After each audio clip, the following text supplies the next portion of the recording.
আজ আমি যে মুভিটা এক্সপ্লেন করতে যাচ্ছি সেই মুভিটির নাম দ্য আল্টিমেট লাইফ। আজকের গল্পটা এমন এক ছেলেকে নিয়ে যে দারিদ্র্যের কারণে ছোটবেলাতেই স্কুল ছেড়ে দিতে বাধ্য হয়। নিজের পরিবারের খরচ চালানোর জন্য সে খুব অল্প বয়স থেকেই দিনমজুরি করতে শুরু করে। কিন্তু সে যেখানেই যায় লোকজন তাকে নিয়ে ঠাট্টা বিদ্রুপ করে। এই গল্পটি রন নামের ১২ বছরের এক ছেলের। সে খুবই গরিব একটি পরিবারের সন্তান। তার পরিবারে আছে তার বাবা মা আর এক ছোট বোন। আজ রন স্কুল থেকে তাড়াতাড়ি ছুটি পেয়ে বাড়ি আসে। বাড়িতে ব্যাগ রেখে একটু খাওয়া দাওয়া করে সে তার শ্রমিকের কাজে বেরিয়ে পড়ে। এখানে আমরা দেখি রনের কাজ হল বরফের স্ল্যাব তুলে বিভিন্ন জায়গায় ডেলিভারি দেওয়া। এই কাজটা খুবই কষ্টের, অথচ মজুরি খুব কম। আজ রন যখন বরফের স্ল্যাবগুলো তুলে ডেলিভারি দিতে যাচ্ছিল, ঠিক তখনই তার পেছন থেকে একটি গাড়ি জোরে হর্ন বাজাতে থাকে। এর ফলে রনের হাত থেকে বরফের স্ল্যাবগুলো পড়ে যায়। এখানে আমরা দেখি সেই গাড়ির ভেতরে বসে আছে এক ধনী ছেলে। সে বারবার গাড়ির হর্ন বাজায় এবং রনকে বরফের টুকরোগুলো সরাতে বলে। রন যখন বরফ সরাচ্ছিল তখন সেই ধনী ছেলেটি তাকে খুব ঠাট্টা তামাশা করে। ওই ধনী ছেলেটার কাছে রনকে অপমান করতেই যেন বেশি আনন্দ লাগছিল। এগুলো দেখে রনের ভেতরে ভেতরে প্রচণ্ড রাগ জমে যায়। সে ভাবতে থাকে, এই পৃথিবীতে একদিকে এমন মানুষ আছে যারা এত ধনী যে তাদের কিছুই করতে হয় না, আর অন্যদিকে তার নিজের জীবন, যেখানে পেট ভরে খাওয়ার জন্যও তাকে এত কষ্ট করতে হয়। এমন সময় রনের চোখ পড়ে ঝোপের ভেতরে পড়ে থাকা একটি খবরের কাগজে। সেই পত্রিকায় লেখা ছিল অ্যান্ড্রু কার্নেগির গল্প, কিভাবে এক গরিব পরিবার থেকে আসা ছেলে কঠোর পরিশ্রম করে আজ কোটিপতি হয়েছে। রন বুঝতে পারে অ্যান্ড্রু কার্নেগির জীবনের সাথে তার নিজের জীবনের অনেক মিল আছে। দুজনেই ছোটবেলায় স্কুল ছেড়ে কাজ শুরু করেছিল, আর অ্যান্ড্রুকেও আশপাশের ধনী ছেলেরা সব সময় বিরক্ত করত। কিন্তু এত কিছুর পরেও অ্যান্ড্রু হার মানেনি। সে বিশ্বের সবচেয়ে বড় স্টিল ইন্ডাস্ট্রি গড়ে তোলে। সেই সময়ে যখন $10ই একটি পরিবারে খরচ চালানোর জন্য যথেষ্ট ছিল, তখন অ্যান্ড্রু কার্নেগি কোটিপতি হয়ে ওঠে। অ্যান্ড্রুর গল্প পড়ে রন মনে মনে শপথ করে যে সে একদিন জীবনে বিলিয়নিয়ার হবেই। এরপর কাজ শেষ করে রন যখন বাড়ি ফেরে, সে তার বাবাকে সেই খবরের কাগজ দেখায় এবং বলে সে অ্যান্ড্রু কার্নেগির মতো বিলিয়নিয়ার হতে চায়। তখন তার বাবা বলে, এই সব অবাস্তব অবাস্তব স্বপ্ন দেখা ছেড়ে দে। আমাদের উচিত নিজের সামর্থ্য বুঝে স্বপ্ন দেখা। ঠিক এই কথাগুলোই আমার বাবাও আমাকে বুঝিয়েছিলেন। বাবার কথা শুনে রন আর কিছু বলতে পারে না। কিন্তু যখন সে তার অসুস্থ মাকে দেখে, তখন সে বুঝে যায় সে তার বাবার মতো এভাবে দমবন্ধ হয়ে বাঁচতে চায় না। তাদের কাছে এতটুকু টাকাও নেই যে মায়ের চিকিৎসা করানো যাবে। রন বুঝতে পারে মায়ের চিকিৎসার জন্য তাকে অনেক টাকা রোজগার করতে হবে। সে তার মাকে প্রতিশ্রুতি দেয় যে সে অনেক টাকা উপার্জন করবে। এই কথা বলেই রন বাড়ি ছেড়ে চলে যায়। সে সোজা পৌঁছে যায় স্টেশনে। কিন্তু তার কাছে ট্রেনের টিকিট কেনার মতো টাকা ছিল না। তাই সে গিয়ে একটি মালগাড়িতে উঠে পড়ে। কিন্তু সেখানেও স্টাফরা এসে তাকে ধরে ফেলে। যখন সে স্টাফদের কাছ থেকে পালাচ্ছিল, তখন মালগাড়িতে থাকা এক ব্যক্তি রনের সাহায্য করে এবং তাকে স্টাফদের হাত থেকে বাঁচায়। এরপর রন মালগাড়ির ভেতরেই একটি ঘাসের বস্তার ওপর শুয়ে পড়ে এবং অতিরিক্ত ক্লান্তির কারণে ঘুমিয়ে যায়। পরদিন সকালে ঘুম ভাঙলে সে আবার সেই লোকটিকেই দেখে। তখন লোকটি বলে যে তার গন্তব্য এসে গেছে এবং সে এখন এখান থেকে নেমে যাবে। এই কথা শুনে রন সেই মানুষটিকে আন্তরিকভাবে ধন্যবাদ জানায়। তার সাহায্য করার জন্য তখন সেই লোকটি বলে, যদি আমাকে ধন্যবাদ দিতে চাও তাহলে তুমিও কোনো একদিন অন্য কারো সাহায্য করবে। এই কথা বলেই সে লোকটি চলন্ত ট্রেন থেকে লাফ দিয়ে নেমে যায়। এরপর রনের কাছেও আর কোনো উপায় থাকে না।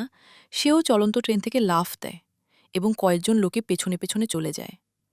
তখন সে তাদের অনুসরণ করে এমন একটি জায়গায় পৌঁছায় যেখানে এক কৃষক কিছু লোককে শ্রমিক হিসেবে খুঁজছিল। সেখানে অনেক মানুষ দাঁড়িয়েছিল। রনও তাদের ভিড়ের মাঝখান থেকে সামান্যে এগিয়ে আসে এবং নিজেকে সেই কৃষকের কাছে কাজের জন্য প্রস্তাব দেয়। কিন্তু ওই কৃষকের দরকার ছিল শক্তপোক্ত লোক, যারা তার ক্ষেতে কঠোর পরিশ্রম করতে পারবে। তাই সে রনের শক্তি পরীক্ষা করতে চায়। ঠিক তখনই এক শক্ত সমর্থ লোক রনকে ধাক্কা দিয়ে ফেলে দেয়। তবুও রন আবার উঠে দাঁড়ায় এবং কৃষকের কাছে কাজ চায়। রনের কাজের প্রতি আগ্রহ ও দৃঢ়তা দেখে কৃষক শেষ পর্যন্ত তাকে কাজে রাখার সিদ্ধান্ত নেয়। এদিকে রনের মাঠে কাজ করার কোনো অভিজ্ঞতাই ছিল না। ক্ষেতে গোঁজা কাঠের খুঁটিগুলো সে এক ধাক্কাতেই তুলে ফেলছিল। কিন্তু তবুও রন হাল ছাড়ে না। সে আবার নতুন করে সব শিখে নিয়ে সেই কাঠের খুঁটিগুলো ঠিকভাবে বসাতে শুরু করে। অন্য শ্রমিকরা যখন বিরতি নিয়ে বিশ্রাম করছিল, তখনও রন তার কাজে লেগেছিল। রনের এই পরিশ্রম আর একাগ্রতা দেখে ফ্রেডি নামের এক ছেলে তার কাছে আসে এবং তাকে পান করার জন্য পানি দেয়। তাদের কথাবার্তার সময় রন জানতে পারে যে ফ্রেডি আসলে সেই ধনী কৃষকেরই ছেলে। কিন্তু তখন সারা দেশে অর্থনৈতিক মন্দা চলছিল, তাই তারা বাইরে থেকে লোক নিয়োগ করেছিল। ফ্রেডি তার স্বপ্নের কথা বলে। সে বড় হয়ে বাবার ব্যবসার দায়িত্ব নেবে এবং পুরো টেক্সাসের নাম্বার 1 ব্যবসায়ী হবে। তখন রনও বলে সে বড় হয়ে একজন বিলিয়নিয়ার হতে চায়। দুজনেই একে অপরকে নিজেদের স্বপ্ন পূরণের জন্য উৎসাহ দেয় এবং তাদের পূর্ণ বিশ্বাস ছিল যে তারা দুজনেই একদিন নিজ নিজ স্বপ্ন অবশ্যই পূরণ করবে। কাজ শেষ হওয়ার পর সন্ধ্যায় সব শ্রমিক যখন ফাঁকা হয়ে তাস খেলছিল, তখন রনও সেখানে বসেছিল।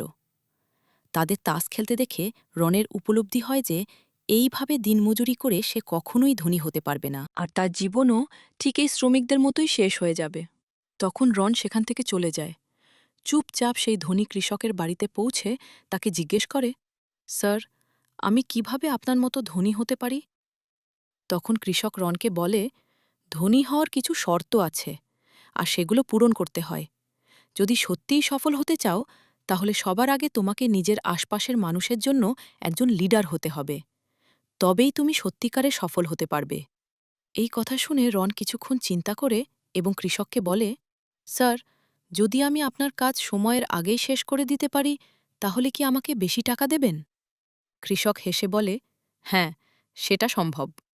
তখন রন বলে, তাহলে আমি আপনার কাজ কালকের মধ্যেই শেষ করে দেব, কিন্তু তার জন্য আপনাকে আমাকে বেশি টাকা দিতে হবে। আমার টাকা প্রস্তুত রাখবেন। কৃষক মনে মনে হেসে রনকে বলে যে সে এটা করতে পারবে না। কিন্তু পরদিন সকালে আমরা দেখি ওয়ার্কার হোমে ঘণ্টা বাজতেই সব শ্রমিক জেগে ওঠে। তারা উঠে দেখে রন সেখানে নেই, কারণ রন ভোর 3টেই উঠেই খেতে কাজ শুরু করে দিয়েছিল। সে সবাইকে বুঝিয়ে বলে যে যদি আমরা সবাই মিলে একটানা অ্যাসেম্বলি লাইনের মতো কাজ করি, তাহলে অল্প সময়েই কাজ শেষ করা সম্ভব। রনের এই অ্যাসেম্বলি লাইন পদ্ধতির কারণে কাজ সময়ের আগেই শেষ হয়ে যায়, তাই সে বেশি টাকা পায়। এটাই ছিল তার জীবনের প্রথম বড় উপার্জন। সেই টাকা থেকে সে $20 তার মায়ের ওষুধের জন্য বাড়িতে পাঠিয়ে দেয়। এখানে যখন সে সেই মানি অর্ডারটি দেখে বাড়ির দিকে যাচ্ছিল, ঠিক তখনই সে এক ব্যক্তিকে দেখতে পায়, যার বেল্ট সোনার তৈরি। এটা দেখে রনের মাথা ঘুরে যায়। সে সরাসরি সেই লোকটিকে জিজ্ঞেস করে, স্যার, আমি আপনার মতো ধনী কিভাবে হতে পারি? তখন লোকটি বলে, টেক্সাসের এই ভূমি আসলে খনিজ সম্পদে ভরা, কিন্তু সেই খজানা কেবল তারাই বের করতে পারে যারা গভীর পর্যন্ত যেতে পারে। এই কথা শুনেই রন বুঝে যায় লোকটি আসলে মাটির নিচে তেলের কথা বলছে। এরপর রন যখন পোস্ট অফিস থেকে বের হয়, তখন তার চোখ পড়ে এক সুন্দরী মেয়ের ওপর, যার নাম হান্না। হান্নাও রনকে দেখে বলে, তোমাকে দেখে তো মনে হচ্ছে তুমি এখানে নতুন। এরপর হান্না রনকে তার স্কুলের ডান্স পার্টিতে আমন্ত্রণ জানায়, আর সে সেখানে আসবে কিনা জিজ্ঞেস করে। রন একটু নার্ভাস হয়ে হ্যাঁ বলে দেয়। এরপর আমরা দেখি রন তার বেঁচে থাকা সব টাকা খরচ করে কিছু ভালো কাপড় কিনে ডান্স পার্টিতে যাওয়ার জন্য। সেখানে গিয়ে সে সব সাহস জড়ো করে হান্নার সঙ্গে কথা বলছিল, ঠিক তখনই গাশ নামের এক ছেলে এসে তাদের কথায় বাধা দেয়। হান্নাকে তার সঙ্গে ডান্স করতে বলে। কিন্তু হান্না বলে, আমাকে আগে রনই জিজ্ঞেস করেছে, আমি রনের সঙ্গেই ডান্স করব। এতে বোঝা যায় হান্নারও রনের প্রতি আগ্রহ আছে। এরপর তারা দুজনই খুব সুন্দরভাবে ডান্স করে। ডান্স করতে করতে রন হান্নাকে বলে যে সে তাকে বিয়ে করতে চায়।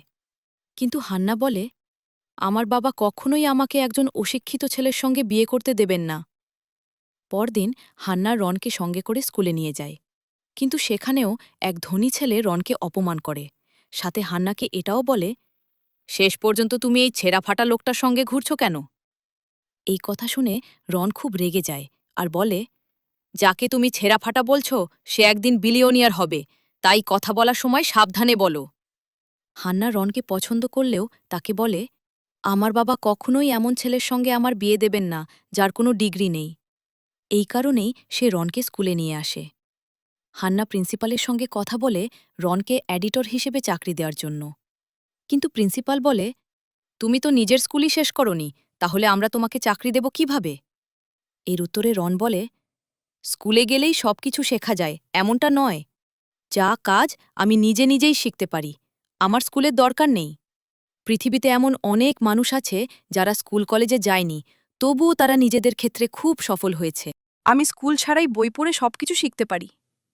প্রিন্সিপাল রনকে বড় একটা লেকচার দিতে যাচ্ছিল, কিন্তু তার আগে রনকে অপমান করার জন্য হান্নাকে খাতায় ৫ অঙ্কের একটি গুণের অঙ্ক লিখতে বলে। হান্না অঙ্কটি লেখা শুরু করতেই ১ সেকেন্ডের মধ্যেই রন তার উত্তর বলে দেয়। হান্না ক্যালকুলেটরে হিসাব করে দেখে রনের উত্তর একদম ঠিক। রন এখানেই থামে না, সে প্রিন্সিপালকে বলে, স্যার, আপনার হাতে যে অনেকক্ষণ ধরে চুলকানি হচ্ছে সেটা আসলে আপনার পাশে রাখা এই গাছটার জন্য। আপনার এই গাছটিতে অ্যালার্জি আছে। এই গাছটি একজিমা সৃষ্টি করে। এর নাম ফাইকাস এনজাইমা, যা পাতার মাধ্যমে অ্যালার্জেন ছড়ায়। সেই কারণেই আপনার হাতে এই সমস্যা হচ্ছে। এত কিছু শোনার পরও প্রিন্সিপাল বলে, জ্ঞান থাকা ভালো, কিন্তু শিক্ষার একটি শক্ত ভিত্তি থাকাও জরুরি। তখন রন বলে, স্যার, আপনি তো এই স্কুলের প্রিন্সিপাল, আপনি পুরো পড়াশোনা শেষ করেছেন, তবুও আপনার সারা বছরের আয় মাত্র $১৩০। এত পড়াশোনা করেও যদি আপনার আয় শুধু এতটাই হয়, তাহলে সেটাও আমার কাছে কখনোই যথেষ্ট নয়। এই কথা বলেই রন সেখান থেকে চলে যায়। কিন্তু রনের এই কথাগুলো শুনে হান্না ভীষণ রেগে যায়। সে রনকে বলে, তুমি এসব কথা শুধু প্রিন্সিপালের সঙ্গে প্রতিযোগিতা করার জন্য বলেছ। তুমি যা যা বলেছ সবই আসলে তোমার নিজের ভেতরের দুর্বলতাগুলো ঢাকার চেষ্টা। এতটা বলে হান্না সেখান থেকে চলে যায়, আর রন হতবাক হয়ে তাকিয়ে থাকে। কিন্তু পরদিন যখন হান্না ক্লাসে আসে, তখন সে সেখানে রনকে দেখতে পায়। রন হান্নার কথা মতোই সিদ্ধান্ত নিয়েছিল, এবং এবার সে হান্নার ক্লাসে যোগ দিয়েছে। এটা দেখে হান্না খুব খুশি হয়, অন্তত রন তার পরামর্শ মেনে নিয়েছে বলে। এরপর পুরো স্কুল সময়টায় তারা দুজনেই একে অপরের সঙ্গ খুব উপভোগ করতে থাকে। ঠিক তখনই একদিন খবর আসে, জাপান আমেরিকার হারবারে আক্রমণ করেছে, যার ফলে আমেরিকাকে যুদ্ধে নামতে হয়। এই খবর শুনে রনের মনে হয় তার দেশের এখন তাকে দরকার। একদিকে তার টাকা রোজগার করাও জরুরি ছিল, কিন্তু অন্যদিকে সে এমন কঠিন সময়ে নিজের দেশকে ছেড়ে যেতে পারে না। তাই সে হান্নার কাছে এসে বলে যে সে দেশের সেবার জন্য আর্মিতে যোগ দিতে চায়। কিন্তু এই কথা শুনে হান্না সরাসরি তাকে না করে দেয়। সে বলে, তোমার তো এখনও আর্মিতে যাওয়ার বয়সই হয়নি। তখন রন স্বীকার করে যে সে নিজের বয়স নিয়ে হান্নার সঙ্গে মিথ্যা বলেছিল, আর সে আসলে আর্মিতে যেতে পারবে। এটা শুনে হান্না খুব রেগে যায়। তাদের মধ্যে তীব্র তর্ক শুরু হয়, কিন্তু সব তর্ক শেষ হয়ে যায় তখনই যখন হান্না তাকে আই লাভ ইউ বলে বিদায় জানায়। এরপর রন আর্মিতে ভর্তি হয়ে যায়। এরপর আমরা দেখি যুদ্ধের ময়দানে এক সিনিয়র অফিসার এক নতুন সৈনিককে একটি চিঠি দিয়ে ফ্রন্ট কমান্ডে পৌঁছে দিতে বলে। কিন্তু সেই নতুন সৈনিক সামনে যেতে চাইছিল না, কারণ সেখানে তীব্র গুলিবর্ষণ চলছিল। তাকে ভয় পেতে দেখে রন মাঝখান থেকে সেই খামটা নিয়ে নিজেই ফ্রন্ট কমান্ডের দিকে রওনা হয়। সেখানে পৌঁছে রন বুঝতে পারে যুদ্ধ কোনো খেলনা নয়। চারদিকে তখন গুলির শব্দ। সেই খামটি পৌঁছে দিতে গিয়ে রন মাঝপথে আহত হয়ে পড়ে। কিন্তু সৌভাগ্যক্রমে সেখানে তার স্কুলেরই ভোগস নামের এক ছেলে ছিল। সে রনকে টেনে যুদ্ধক্ষেত্রের বাইরে নিয়ে তার প্রাণ বাঁচায়। কিছুদিন পর অবশেষে যুদ্ধ শেষ হয়। সময় গড়িয়ে যায়। রন আর ছোট ছেলে নেই, তার বিয়ে হান্নার সঙ্গে হয়ে গেছে। রন নিজের সব সঞ্চয় দিয়ে একটি তেল খননের ড্রিলিং মেশিন কিনেছিল, কিন্তু অনেক খোঁড়াখুড়ি করার পরও মাটির নিচে কোনো তেল পায় না। এর ফলে তার পরিবারের সংসার চালাতে ভীষণ কষ্ট হচ্ছিল, আর খুব কষ্ট করে সে তার সন্তানদের মানুষ করছিল। রন বুদ্ধিমান ছিল, কিন্তু তার ভাগ্য খুব খারাপ ছিল। সে দীর্ঘদিন ধরে নানা জায়গায় ড্রিল করে তেল খোঁজার চেষ্টা করেছিল, কিন্তু কখনোই সফল হয়নি। একদিন রন যখন তার ছেলের সঙ্গে ক্যাচ ক্যাচ খেলছিল, তখন তার সন্তানের কথায় সে একটি আইডিয়া পেয়ে যায়। সে ভাবে, এতবার চেষ্টা করার পর এবার তার উচিত পেশাদার লোকদের সাহায্য নেওয়া। এই চিন্তাটা করেই রন কয়েকজন প্রফেশনালকে কাজে লাগায়। তারা পুরো এলাকাটি ভালোভাবে সার্ভে করে একটি জায়গা খুঁজে পায় যেখানে প্রচুর তেল থাকার সম্ভাবনা ছিল। সেই জায়গায় খনন শুরু করতেই সত্যিই তেল বেরিয়ে আসে। তারা জানায় ওই জমির নিচে প্রায় ৫০,০০০ ব্যারেল তেল আছে, যা বিক্রি করলে রন অন্তত একজন মিলিয়নেয়ার তো হবেই। এই তেল বেরোতেই রনের আনন্দের আর সীমা থাকে না। সে সেই অবস্থাতেই বাড়ি ফিরে আসে। পুরো শরীর তেলে ভিজে থাকতে দেখে হান্না তাকে জড়িয়ে ধরে, কারণ হান্নাও বুঝে গিয়েছিল যে রন তার কাজে সফল হয়ে গেছে। কিন্তু এই খবর যখন ওই জমির মালিকের কাছে পৌঁছায় তখন সে মাঝখানে এসে রনের বিরুদ্ধে মামলা করে। সে বলে, চুক্তি অনুযায়ী তুমি এই জমিটা শুধু ভাড়ায় নিয়েছিলে। এই জমির নিচে খনন করে তেল তোলার কোনো অধিকার তোমার নেই। এই কথা শুনে রন ভীষণ রেগে যায়। তখন সে ভাবে এই মামলার জন্য তার উচিত কিছু পেশাদার লোক নিয়োগ করা, যারা তাকে এই কেসে সাহায্য করতে পারবে। তাই রন এই শহরে সেরা আইনজীবীকে হায়ার করে, যার নাম ওয়াল্টন। কোর্টরুমে ওয়াল্টনকে দেখে প্রতিপক্ষের আইনজীবী তাকে খুব ঠাট্টা করে, কিন্তু ওয়াল্টন সেদিকে কোনো গুরুত্ব দেয় না। বরং সে জোরে জোরে কেসের ফাইল পড়ে শোনাতে থাকে এবং বলে দেয় কিভাবে সে খুব সহজেই এই কেস জিতে নেবে। এরপর যখন সে ভাড়ায় নেওয়া জমির আইনগত দিকগুলো ব্যাখ্যা করে তখন প্রতিপক্ষের আইনজীবী অপমানিত হয়ে চুপচাপ সেখান থেকে বেরিয়ে যায়। রন দেখে কোনো লড়াই ছাড়াই ওয়াল্টন তাকে কেস জিতিয়ে দিয়েছে। এতে রন খুব খুশি হয়। ওয়াল্টনকে নিজের কোম্পানির লিগ্যাল অ্যাডভাইজার বানিয়ে নেয়। এরপর আমরা দেখি পরের ১০ বছরে রনের অয়েল রিফাইনারির ব্যবসা খুব জোরে সোরে বাড়তে থাকে। একের পর এক সে অনেক ফার্মল্যান্ড কিনে নেয়। তার অয়েল সাম্রাজ্য বিশাল আকার ধারণ করে। এই সময়ের মধ্যেই রনের নেটওয়ার্থ কয়েক মিলিয়ন ডলারে পৌঁছে।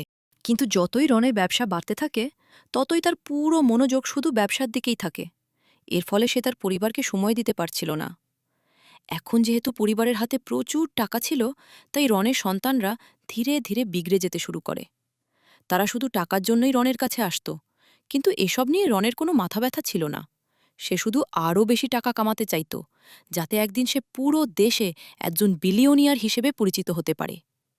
কিন্তু যতই জমি থেকে তেল উঠতে থাকে ততই বাজার ধীরে ধীরে স্যাচুরেট হতে শুরু করে। তখন রনের মনে পড়ে যায় সেই কৃষকের কথা, যে বলেছিল প্রতিটি পরিস্থিতিতে একজন লিডারের মতো আচরণ করতে হবে। রন দেখে অয়েল মাইনিংয়ে প্রতিযোগিতা ভীষণ বেড়ে গেছে। সে তখনও শুধু জমি থেকে ক্রুড অয়েল তুলে বাজারে বিক্রি করছিল, কিন্তু প্রতিযোগিতা বেড়ে যাওয়ায় বাজার এতটাই ভরে গিয়েছিল যে তার লাভ ধীরে ধীরে কমতে শুরু করে। তখন রন সিদ্ধান্ত নেয় সে আর শুধু অয়েল মাইনিংয়ের ব্যবসা করবে না। এখন সে নিজেই ক্রুড অয়েল রিক্লেমেন্সে নিজেই ক্রুড অয়েল রিফাইন করবে। সে একটি লোকসানে চলা অয়েল রিফাইনারি খুঁজে বের করে আর সেই কোম্পানির মালিককে কোম্পানিটি কিনে নেওয়ার প্রস্তাব দেয়। কিন্তু রনের দাম্ভিক আচরণ দেখে সেই মালিক তার কোম্পানি বিক্রি করতে রাজি হয় না। তখন ওয়াল্টন পরিস্থিতি সামাল দেওয়ার চেষ্টা করে, কিন্তু রন সরাসরি কোম্পানির মালিককে বলে, তোমার নিজের কোনো তেলই নেই, তাই তোমার কোম্পানি লোকসানে যাচ্ছে। তুমি যদি এই কোম্পানি না বিক্রি করো তাহলে একদিন রাস্তায় এসে দাঁড়াবে। আমি তোমাকে তোমার কোম্পানির জন্য খুব ভালো দাম দিচ্ছি, চুপচাপ আমার প্রস্তাব মেনে নাও।